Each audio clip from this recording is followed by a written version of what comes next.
हम उसको वेलकम दावत कहेंगे। देंगे अनवर उल हक साहब को आप? बिल्कुल आ जाए, मैं तो कहता हूँ। सर आपने बैसत मुझे साहब के हवाले से आपने ओपन दावत दी कि आप इसी मेरे प्लेटफॉर्म से अनवर उल हक साहब को भी दावत देंगे? मैं बिल्कुल, अगर वो आए मोस्ट वेलकम। सुल्तान महमूद कोई शक नहीं कि रियासत का एक बड़ा सियासी रहनुमा है और उनकी एक बड़ी फॉलोइंग है।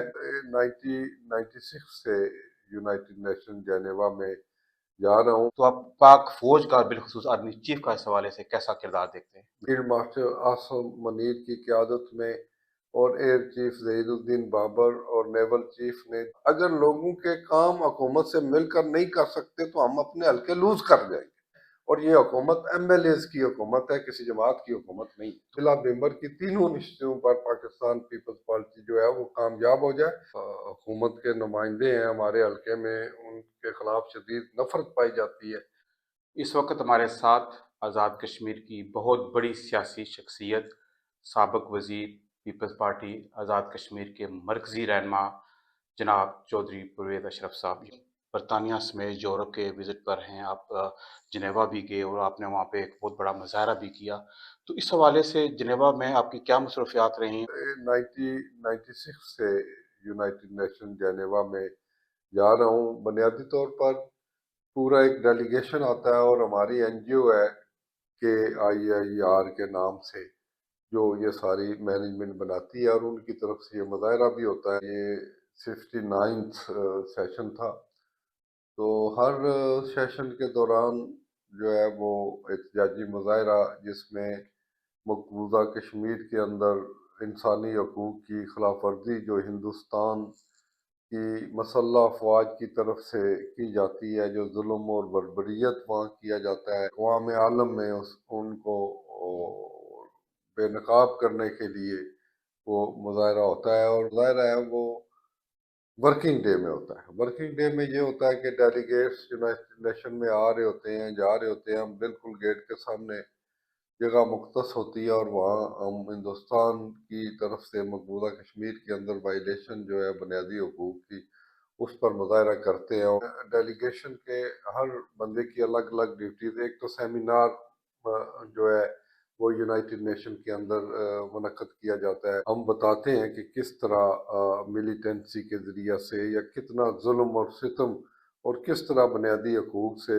महरूम रखा जा रहा है मकबूजा कश्मीर के लोगों को हिंदुस्तान की तरफ से। आलमी बरादरी आपकी बातों को क्यों नहीं गौर से सुन रही, क्यों नहीं आपकी बातों पर अमल कर रही? आपकी जो इतने अरसे से आप देखें, ये जदोजहद कर रहे हैं, वजह क्या है? इंटरनेशनल तौर पर बेसी जो है ना वो पाई जाती है। और फिर इस दफ़ा जो पाकिस्तान का स्टांस था, बिलखुसूस पाकिस्तान की क़यादत का, पाकिस्तान की मसल्ह अफवाज का, फिर general Asim Munir field marshal, फिर एयर चीफ ज़हीरुद्दीन बाबर, जिस तरह उन्होंने हिंदुस्तान जैसे बड़े मुल्क का जो है वो मुकाबला किया और जंग में उनको शिकस्त दी। मैं समझता हूँ कि इसके बाद अब कश्मीर जो है ज़्यादा हाईलाइट हुआ है और इस पर वाशिंगटन में भी ये बात कही गई है कि कश्मीर के मसले को हल किया जाना ही ज़रूरी है। और इसी से बुनियादी तौर पर पाकिस्तान और हिंदुस्तान के दरमियान अमन कायम हो सकता है। हालिया पाक भारत कशीदगी के बाद कश्मीर काज कितने हल के करीब है? मोदी जो है वो कह चुका है कि हम आज़ाद कश्मीर पर भी अपना कब्जा जो है उसको करेंगे, मुदाखलत करेंगे, सर्जिकल स्ट्राइक करेंगे। समझता हूँ कि पाकिस्तान ने ये प्रूव किया है कि वो रियासत जम्मू और कश्मीर की हिफाजत कर सकता है। तो आप पाक फौज का बिलखसूस आर्मी चीफ का इस हवाले से कैसा किरदार देखते हैं? पाकिस्तान की बहादुर मसल्ह अफवाज ने फील्ड मार्शल आसम मनीर की क़यादत में और एयर चीफ ज़हीरुद्दीन बाबर और नेवल चीफ ने जिस तरह मुल्क और मिलत का दफा किया, वरना तो हिंदुस्तान तो ये समझता था कि एक दिन हम हमला करेंगे, दूसरे दिन हम आज़ाद कश्मीर पर कब्जा कर लेंगे। चीफ ऑफ आर्मी स्टाफ को फील्ड मार्शल का जो एजाज़ दिया गया है, तो एज ए कश्मीरी आप क्या समझते हैं कि ये आप इसके हक में हैं, फेवर में हैं? जी, यकीनी तौर पर उन्होंने ऐसा मार का असर अंजाम दिया है, तो यकीनी तौर पर वो इस ओहदे के मुस्तहिक थे। मरतबा फिर आज़ाद कश्मीर में सियासियत में इस्तेकाम की तरफ हम जा रहे हैं, दोबारा अदम एतमाद की हुकूमत तब्दीली की अफवाहें गर्दिश कर रही हैं। हुकूमत के जो अफेक्ट्स हैं, जो असरात हैं, जो मुल्क और रियासत पर पड़ रहे हैं, ان کو کوئی یعنی کہ ذمہ داری لینے کے لیے کوئی جماعت تیار نہیں ہے، ہر جماعت شامل بھی ہے اور اس کی ذمہ داری بھی کوئی نہیں لیتا، اس لیے سیاسی عدم استحکام ہے کس کہ کی آپ پھر حکومت کس کی ہے دیکھیں آزاد نا کشمیر میں کس کی کو؟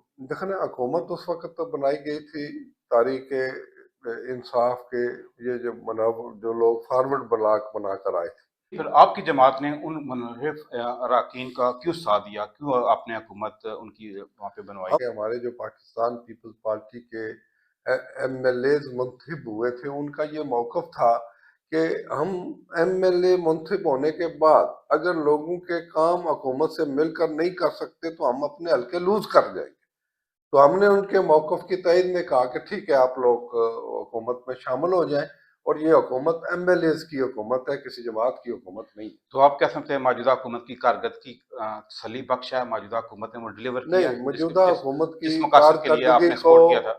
موجودہ حکومت کی کارکردگی کو آپ مجموعی حیثیت میں نہیں دیکھ سکتے.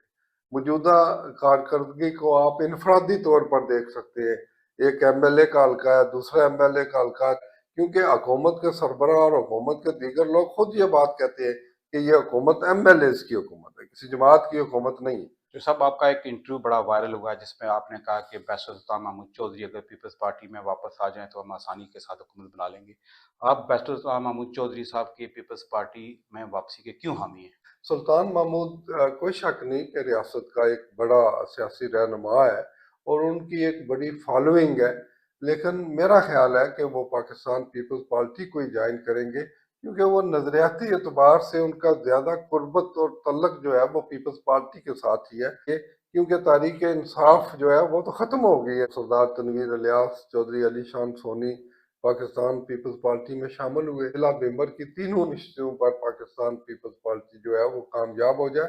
جو سب بیشر سلطان محمود چودھری پیپلز پارٹی کی ضرورت ہے یا پیپلز پارٹی کی مجبوری ہے؟ دیکھیں جی، پاکستان پیپلز پارٹی ایک بڑی جماعت ہے. یہ کہا جائے کہ پاکستان پیپلز پارٹی کو کوئی بھی مجبوری ہے، میرا نہیں خیال کوئی مجبوری ہے، لیکن حالات اس طرف بڑھ رہے ہیں کہ یہ لوگ پاکستان پیپلز پارٹی میں شامل ہوں گے. دیکھیں نا، ممبر میں پرائم منسٹر ہے، ٹھیک ہے، سینئر منسٹر ہے. علی شان کے آنے سے ہماری پارٹی مضبوط ہوئی ہے. ضلع ممبر میں ہم تینوں سیٹوں پر انشاءاللہ جیتیں گے. موجودہ وزیر اعظم ہیں جو آپ کے وہ فرسٹ کزن ہیں، طاہر آزاد بھائی ہیں آپ کا، ان کے ساتھ فیملی تعلق بھی ہے، تو کیا آپ انہیں بھی دعوت دیں گے کہ پیپلز پارٹی میں کیوں شامل نہیں؟ ہو؟ آپ نے دیکھیں بیشر سلطان محمود میری چودھری صاحب کو دعوت دی، تو ہم اس کو ویلکم کہیں دعوت گے. دیں گے انوار الحق صاحب کو؟ آپ بالکل آ جائیں، میں تو کہتا ہوں کوئی مجھے کیا آپ اختلاف ہے. نہیں، آپ کی خواہش ہے جس طرح آپ نے بیشر سلطان محمود چودھری صاحب کے حوالے سے آپ نے اوپن دعوت دی، کیا آپ اسی میرے پلیٹ فارم سے انوار الحق صاحب کو بھی دعوت دیں گے؟ میں بالکل، اگر وہ آئیں موسٹ ویلکم. نہیں آئیں، نہیں آپ انہیں، آپ چاہتے ہیں کہ وہ آئیں؟ دیکھیں جی، اب میں چاہتا ہوں اور میرے چاہنے سے وہ نہ آئے تو یہ بری بات ہے. نہیں، ہو سکتا ہے ان کی خواہش ہو نہیں آپ کہ دعوت وہ دیں، آ جائیں. آپ نے نہیں، جس میں طرح ان کو دعوت دیتا ہوں کہ وہ آ جائیں، شامل ہو جائیں پیپلز پارٹی میں، بڑی اچھی بات ہے.